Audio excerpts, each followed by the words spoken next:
Asim Munir field marshal کہ ہماری مسلح افواج نے جس قسم کا ایک DGISPR لگایا ہوا ہے وہ شرم کی بات ہے۔ وہ ہر جگہ یونیورسٹیز میں جا کے بڑے لوگوں کو جو ہے وہ لیکچر دے رہا ہے، اور اس کا جو ریئیکشن ہے وہ جو قوم سیٹ یونیورسٹی میں سارے اسٹوڈنٹس اور سارے اساتذہ کھڑے ہو گئے in protest against his remarks.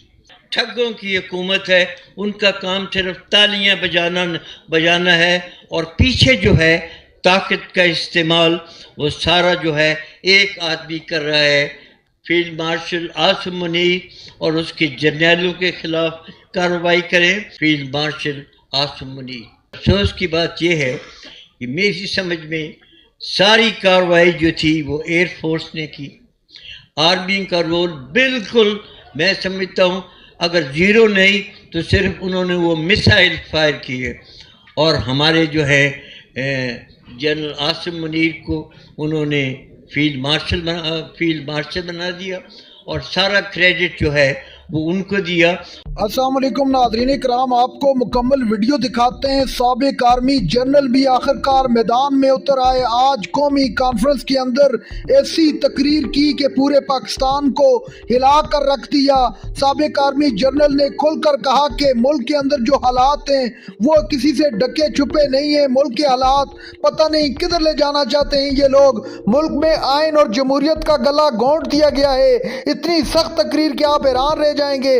آپ یہ ویڈیو دیکھیے پھر اس پر بات کرتے ہیں۔ ٹھیک ہے، ہماری مسلح افواج میں جب انڈیا کے ساتھ لڑائی ہوئی بڑی اچھی کارکردگی دکھائی، اور ہمیں توقع ہے کہ پاکستان کی مسلح افواج ہر وقت بھرپور طریقے سے انڈیا کی جارحیت کا جواب دیں گے، مگر اور اس کو وہ استعمال کر کے اس نے اپنے آپ کو اتنا مضبوط کر لیا ہے اس وقت کہ اس وقت سوائے عاصم منیر کے اور کسی کی حکومت نہیں، جو وہ چاہتا ہے وہ کرتا ہے۔ تک اس نے واضح نہیں کیا کہ پریزیڈنٹ ٹرمپ کو کیا کمٹمنٹ کر کے آئے ہیں field marshal Asim Munir. British جو فورن پریس ہے ان میں سے چیزیں جو نکل رہی ہیں، اگر وہ چیزیں ٹھیک ہیں تو وہ کسی صورت پاکستان کے عوام کو قبول نہیں۔ پہلا کام جو ہے وہ ابراہیم ایکارڈ ہے۔ اب سوال یہ پیدا ہوتا ہے کہ ابراہیم ایکارڈ کے مطابق کیا ہم تیار ہیں اسرائیل کی ریکگنیشن پہ؟ قائد اعظم نے کیا فرمان دیا تھا؟ It is an illegitimate country.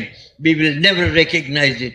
And who is Field Marshal Asim Munir on his own to give a promise to President Trump کہ وہ ابراہیم ایکارڈ کے اوپر عمل کرے گا اور اسرائیل کو جو ہے وہ تسلیم کرے گا؟ کہ جو کچھ بھی اس وقت اس ملک میں ہو رہا ہے اس سب کے پیچھے جو ہے امریکہ ہے، اور آپ کے پاس ایک واضح ثبوت ہے۔ 44 سینیٹرز جو ہیں امریکہ کے وہ خط لکھتے ہیں، وہ جو ہے سیکریٹری آف اسٹیٹ روبیو، کہ آپ فیلڈ مارشل عاصم منیر اور اس کے جرنیلوں کے خلاف کارروائی کریں، کیونکہ انہوں نے پاکستان میں ہیومن رائٹس جو ہیں وہ بالکل وائلیٹ کیے ہیں، اور ملک میں ایسی انہوں نے ایک بربریت جو ہے وہ مچائی ہوئی ہے، عدلیہ جو ہے بالکل تباہ کر دی ہے۔ وہ بجائے اس کے کہ وہ ایکشن لے روبیو اس کے اوپر، پریزیڈنٹ ٹرمپ جو ہے وہ شاباش دے رہا ہے فیلڈ مارشل عاصم منیر کو۔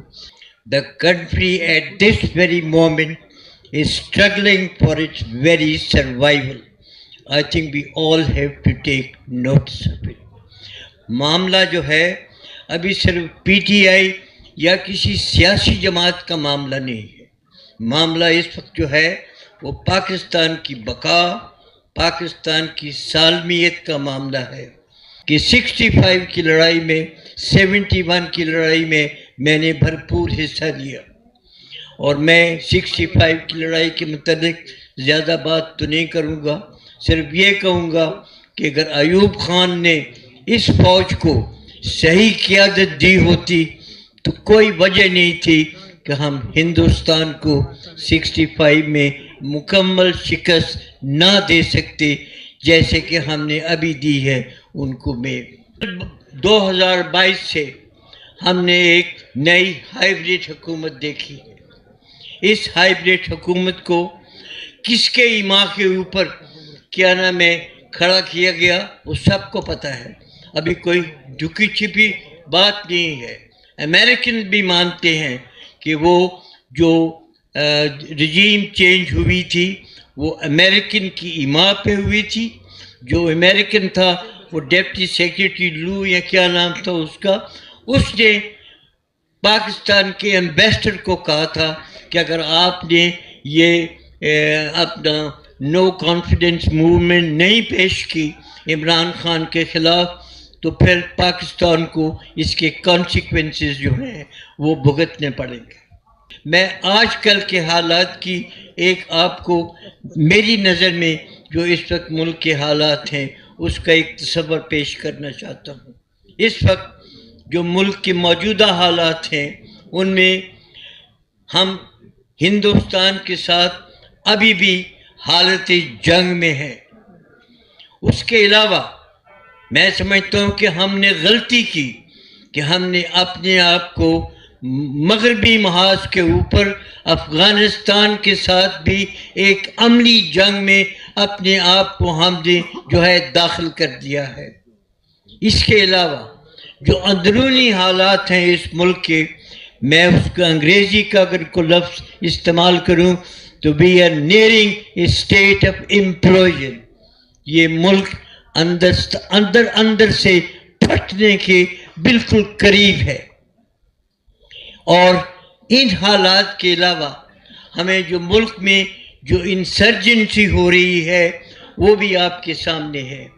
میں اس کی زیادہ ڈیٹیل میں تو نہیں جاؤں گا، صرف میں یہ کہوں گا کہ ہمارے ملک میں اس وقت انسرجنسی دن بدن بڑھتی جا رہی ہے اور ضرورت اس چیز کی ہے کہ ہماری آرم فورسز اور ہماری جو سول قیادت ہے دونوں مل کے بیٹھ کے سوچیں کہ کیسے ہم اس انسرجی کو کنٹرول کر سکتے ہیں. یہ صرف آرم فورسز کے بس کی بات نہیں. ناظرین کرام، آپ نے ویڈیو دیکھی. آج قومی کانفرنس کے اندر ایسی تقریریں سامنے آئی کہ تباہی پھیر کے رکھ دی، پورے ملک میں کرام مچا دیا. قومی کانفرنس کا واضح اعلامیہ تھا کہ ملک کو آئین، قانون اور جمہوریت کے مطابق چلایا جائے. اس طرح ملک نہیں چل سکتا جس طرح یہ لوگ ملک کو چلانے کی کوشش کر رہے ہیں. ملک میں قانون نہیں، ملک میں آئین نہیں رہا. یہ لوگ اپنی منمانی کے فیصلے کروانا چاہتے ہیں.